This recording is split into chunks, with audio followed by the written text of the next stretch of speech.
Yeah, I saw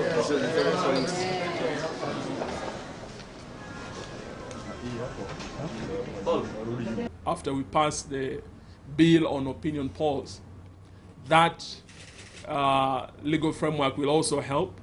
The bill on campaign financing, the Constitution has given the chairman of IEBC and the Commission the powers to limit the spending, but there is no law providing for the legal framework in the elaborate manner that we saw in France, the strict management of campaign financing. At a time when, as a nation, we have set out clear national values and we want to set up a value-based society where we'll ensure that as we elect our leaders, we must know their source of funding. We must not have dirty money from drugs, from money laundering, financing our politics. So these are some of the areas that we feel very happy to have examined, and we are coming back home with this experience to ensure that we expedite the process of putting the necessary legal framework in place and to ensure that we have peaceful elections, but most importantly, that we have a peaceful transition. The sitting president was able to concede defeat based on the provisional results. It's only tomorrow that the Constitutional Council is going to confirm the results. I think we saw a very mature democracy that has really taken root in France.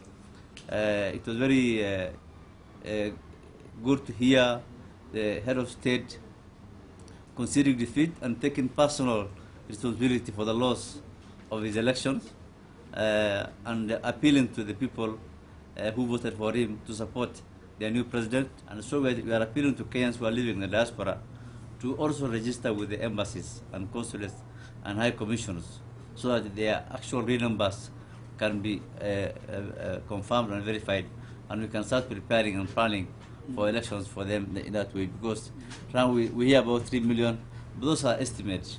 I think the actual figure we want to get before we start the voter registration will be for the figure released to us by the Ministry of Foreign Affairs, and this will be based on the actual Kenyans who are registered with the embassies, high commissions, and consulates.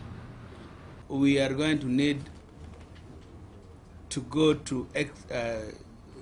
the extra mile to preach tolerance amongst ourselves and amongst our people, so that we can avoid any possibility of what we went through in 2007. It should be known to all of us that elections are not a matter of life and death, and that people who seek elective posts should be doing it for public service, not for self-aggrandizement.